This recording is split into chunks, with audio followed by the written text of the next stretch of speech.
Hello and welcome to another video. Today I will react to geography now, Eswatini, or is it as it was in the past known as Swaziland. In the name, in the title, in the thumbnail, I mean, he also explains that as far as Swaziland was in the past, Eswatini, no, well, he just says not Swaziland but Eswatini, but I think in the past it was known as Swaziland. I may be wrong, but I will find out in the video.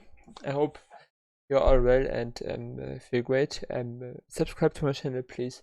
Let me have 25 subscribers or even 30 if it is possible by the end of the year. And also please take a look on my Let's Plays if you're interested. I like to make reactions, specifically if you make suggestions. But yeah, I also like to make my own content, and I make my own content, for example, also on my second channel. Check it out if you want. It's political, so if you don't agree with my takes, don't blame me. I warned you. It's political.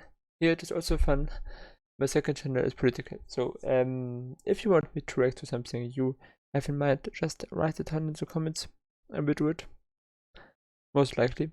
Yeah, let's get into this video. Alright, we are making Geography Now history. For the first time, we are nullifying the alphabetical rule. Recently, this country decided to HT. to change their name, and as of 2018, the UN has officially taken on the new title. No more Swaziland, say hello to Eswatini! It's time to learn geography now! Hey everybody, I'm your host Barbs. This is pretty exciting because this has never happened before on our show. Today we get to cover a country that would have otherwise had to wait a few more years to have their episode made. You know what? I'm kind of content with my place in line. It's kind of an honor to be the last country, you know what I'm saying? Wait, I got an idea. What if I decided to create my own Zulu country? Nope. Like I said, it would be an honor. Let's look at the map now, shall we? Yeah, Zambia is the only country with that. So let's see if it stays this way until he reaches it. Maybe there will be another country, who knows? There will be another country in the near future, a new country, I think by 2027, which splits up from Papua New Guinea. I've forgotten the name, but it's a small island, a new small island nation. Yeah, we will see. Eswatini is a nation with strong traditions and interesting controversial customs. Let's start off by locating this tiny nation, shall we? First of all, it is nearly landlocked. I mean, it is landlocked, but it is nearly also only surrounded by South Africa. Lesotho is completely surrounded by South Africa, and Eswatini is just barely connected also to Mozambique. Eswatini is landlocked, located in the southern African region bordered by Mozambique to the northeast and the rest by South Africa. At only about 17,400 square kilometers, the country is the second smallest mainland African nation after the Gambia and seventh overall if you include the island nations. The country is divided into 4 regions with the capital Mbabane located in the northern part of the country. I remember Mbabane when I try to learn all of the capitals of Africa, and maybe I will make a video about this one day, but yeah, it is complicated, and I'm sure when I would not make the test now, I would probably get around 60% or so, so I don't know all of the capitals.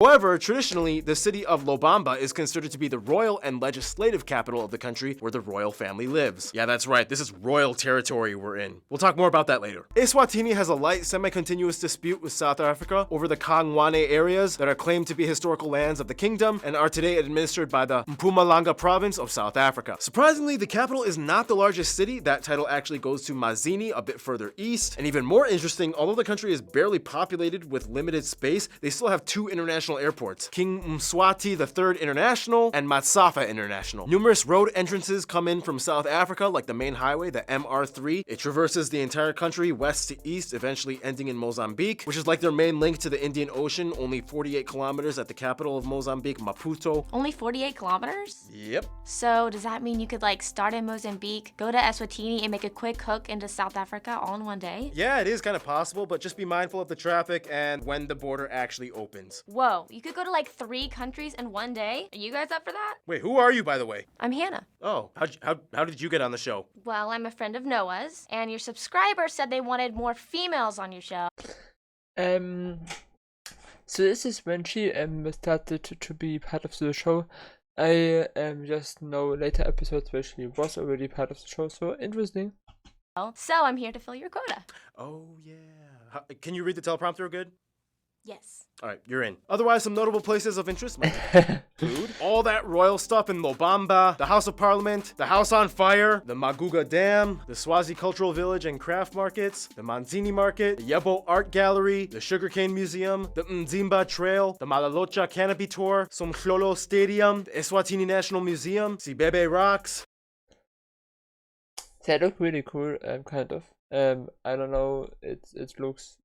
I mean, they are not nearly... I mean, not trees so much, not so much trees. It just looks interesting. King Sobuza II Memorial Park, Happy Valley Casino. Yep, they have a casino. And keep in mind, each of the nature reserves usually hosts a traditional tribal village with those thick... The only place where I have heard from Eswatini or Swaziland before was in... I'm not... I mean, it's... Not too much by what I heard, but it's a list of countries with police violence. I'm not sure if it's still a thing or if it is a thing, but yeah, about I saw the countries on the list. I also learned it, of course, when I learned the countries of the world, but I don't know much about the country. Hopefully I find out more in this video. Dome thatched reed houses that you can check out. Speaking of nature reserves, let's discuss the natural side of the country now, shall we?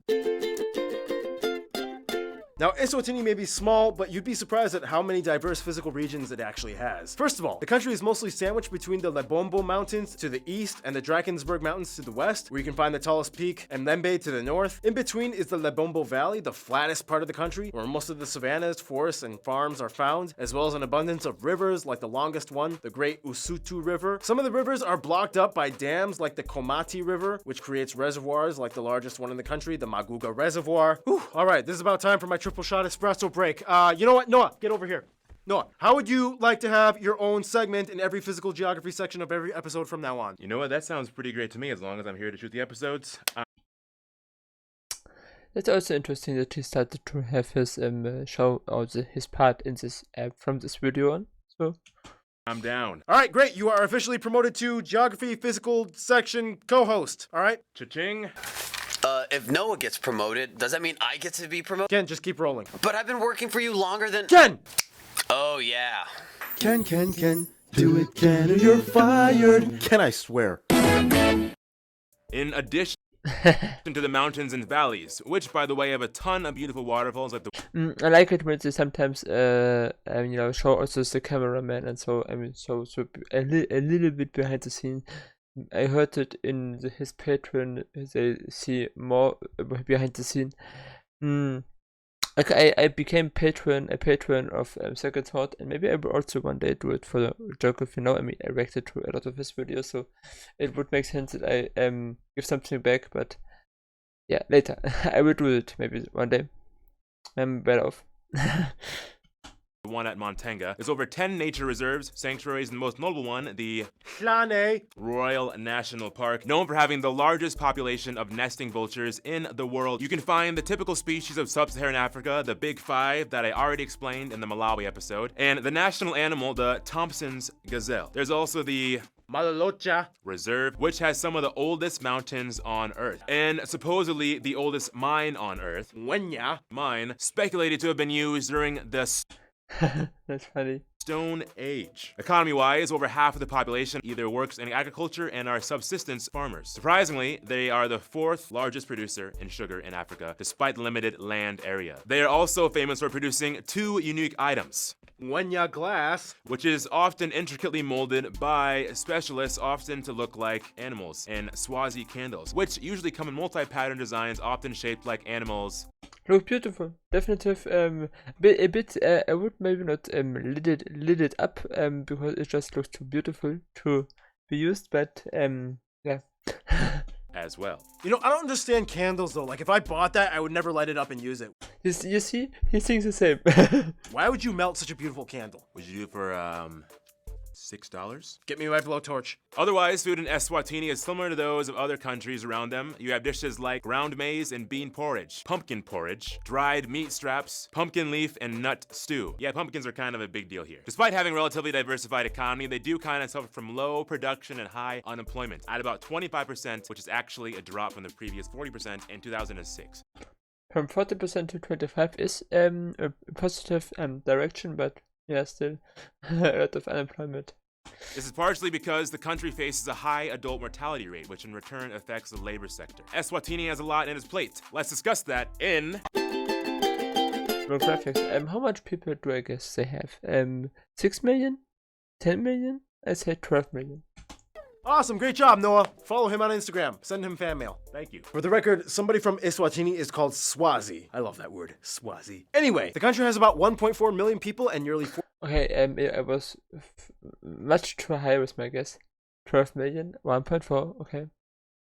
40% of the population is 14 or under in age. The country is almost completely homogenous, with about 97% of the people identifying as ethnically Swazi, whereas the rest are mostly white Africans, either of British or Afrikaner descent. They use the Lilangeni as their currency, which is pegged to the South African rand. They use the Type M outlet, and they drive on the left side of the road. Now here's the thing. We have to address the sad reality that Eswatini has one of the lowest life expectancies in the world at only about 50 years old. This is partially due to the fact that about a quarter of the entire adult population suffers from HIV/AIDS, and as of today, they have the highest rate in the world per capita. To this day, it's estimated that about 1 out of every 6 children under the age of 15 has been orphaned by losing both parents to the disease. This in return has caused a huge shortage in adult labor, and today over 60% of the country lives in relative poverty. It's also forced the rulers to revise an entirely new social structure and policies in order to combat sexually transmitted diseases. One way they did this was by introducing a program of action which aims to reach first world status by 2022. In the program, it states that it will increase the number of HIV clinics over 10-fold, both in urban and rural areas, with proper aid packages, and it'll also incentivize medical professionals to stay in the country to prevent brain drain. Speaking of which, in Eswatini they speak Swazi or Siswati, a language closely related to Zulu. In addition, English is also co-official and taught in schools. They were a British protectorate for a while. Otherwise, Eswatini is not only a monarchy, but actually one of the world's only 4 diarchies. Ken, explain what a diarchy is. Go. Okay. A diarchy is when 2 independent authoritative figures take control of a country equally. Sort of like Andorra with the co-principality. In the case of Eswatini, it would be the king known as the Ngwenyama, or lion, and the queen mother, or the Ndovokati, or elephant mother. This means that the king and his mother rule the country. And if there is no mother, a ritual substitute can also be the queen mother, usually an elder female relative. Ken, I just asked you to explain what a diarchy was, not the whole royal system of the country. Well, that's what you get for not promoting me. Oh, you want a promotion? Oh, yeah. You want a promotion? Really? You want a promotion? Really? Oh, yeah. Okay, well, here's $6. I'll take it.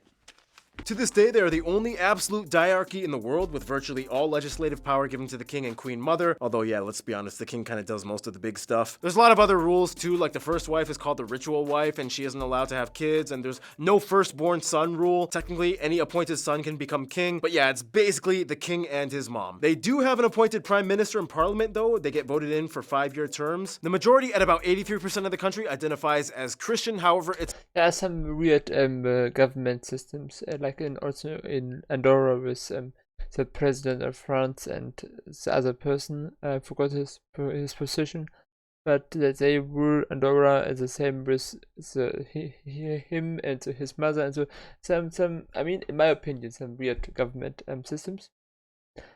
But yeah, also my own government system is probably weird to many people. So who cares?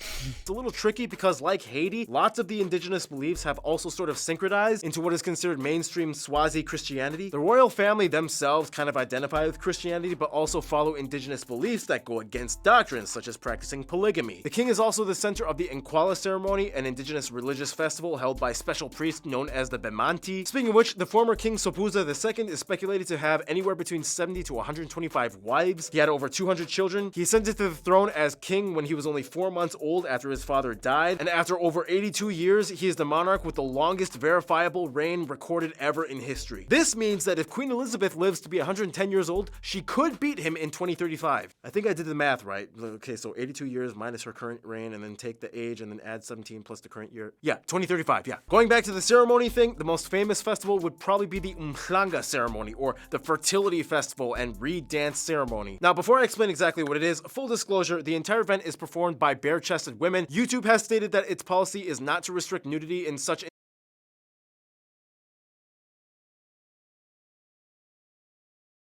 instances where it is culturally or traditionally appropriate. However, for the sake of safety and respect for certain viewers, we will censor it anyway. The festival is for unmarried virgin women whom travel from the various chiefdoms to the Eswatini royal On the size of YouTube, but yeah, interesting. I mean, yeah, okay.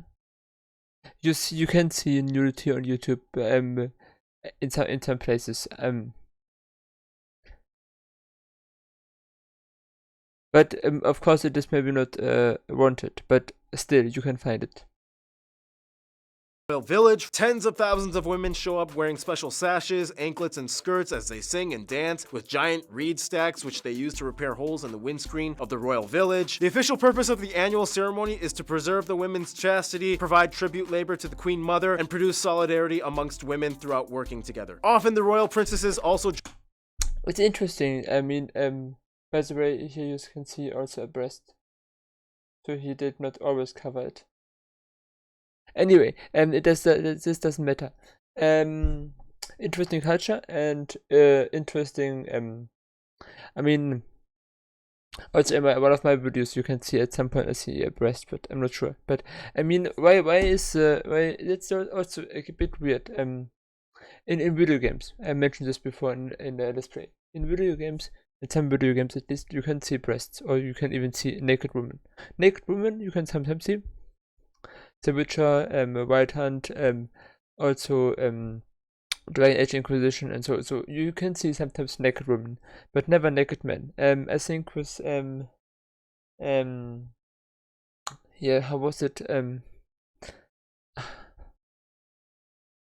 I forgot the name, but in one game you can also see naked men, but it is rare, and mostly just naked women. Cyberpunk 2077 or so. You could also see naked men, which was sometimes funny. I heard that sometimes the penis was looking through the trousers. Anyway, yeah,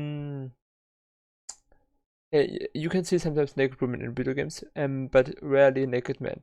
And I am okay with this. I mean, I understand also why probably they do it, because most people who play video games are probably younger boys, and they naked women. And so I mean, I feel so myself sometimes, so I understand this. It's okay, but it's also a bit weird. Why not? And also when they have sex in video games, sometimes they still have their clothes on. So that's also quite funny. Why not fade out or do another kind of don't show anything, and just make maybe some noises or so. Why, let's say cuddle or make the same sometimes kind of gestures, like like when they have sex, but with clothes on. It looks just funny sometimes. Anyway, I mean, weird. It looks weird. But back to this video. And please subscribe and also watch my Let's Plays if you're interested. If you want me to play, for example, Witcher White Hunt or Dragon Age Inquisition with nudity content or so, I would do so. I would also theoretically play Oblivion with some nudity mod. I played Oblivion once with a nudity mod, and it is much better than Morrowind and Skyrim. Anyway, but let's continue. Join in, and you can tell who they are if they wear the red feathers of the Luri bird, which only the royal family are allowed to wear. And yeah, that was a lot of culture info. All right, condensed history time. We don't have a lot of time to explain, but in the quickest way I can put it, Bantus arrive. This king leads the Dlamini clan. This king becomes the king at age 6. Christian missionaries, Boer Wars, a bunch of more kings and queens take over. Crossfire with the Anglo-Boer Wars. The country becomes a British protectorate. Autonomy and independence. King Sobhuza II repeals the constitution and bans all political parties and develops a system favoring traditional tribal communities. 1990 1990s civil action promotes more democracy, new parliament elections, and here we are today. And besides the royal family, some notable people from Eswatini or of Swazi descent might include people like Karl Crack, Mala Nun, Dennis Massina, Zola Maseko, Luke Hall, Robbie Nathan Gamedze, Tiffany Simaland, and a ton of soccer players. Alright, let's finish off this bad boy with some friends, shall we? Now, Eswatini is a small country, but they still reach out to the rest of the world, and they have an interesting way of doing it. When it comes to outside of Africa, they're one of the few countries that recognizes and has diplomatic ties to Taiwan rather than the People's Republic of China. Taiwan has a lot of investment and each have embassies. The United States and the UK each give the most foreign aid from abroad, especially in the HIV/AIDS programs implemented by the Agency for International Development and Centers for Disease Control. They're also the largest bilateral donor to the Global Fund and invest heavily in education, especially in Eswatini's medical field. They're also part of the Commonwealth of Nations, which keeps British ties close. Inside of Africa, they are part of the Southern African Development Community and have ties to all the countries included. Of course, Mozambique helps them with trade and gives them access to shipping. Portuguese is also a commonly taught third language for the people. When it comes to their best friends, however, most Swazi people I have talked to have said South Africa, and specifically the Zulu areas of South Africa. Zulus are their cousins. They basically speak the same language and understand each other's customs. South Africa is a source of 90% of their imports and 70% of their exports. The two, despite being distinctly two nations, are essentially one blood. In conclusion, even though modern years have had a few bruises, Eswatini is a nation that has years of royal culture that will live on. Goodbye, Swaziland. Hello, Eswatini. Stay tuned. The Maldives is coming up next. For real this time. Well, interesting country in any way. Definitive. Maybe a visit worth, probably not in the soon future because yeah, it is with the AIDS, with the HID, I don't know the English name, but AIDS, the stuff, the sickness. Maybe not the best country to visit right now. I might be wrong, but if you're from Eswatini, just tell me. Also, please subscribe if you're from Eswatini. I would love to have subscribers from all different countries in the world. It can also be more than just one subscriber from different countries. That's okay. Yeah, interesting country. I'm eager to learn more. See you next time.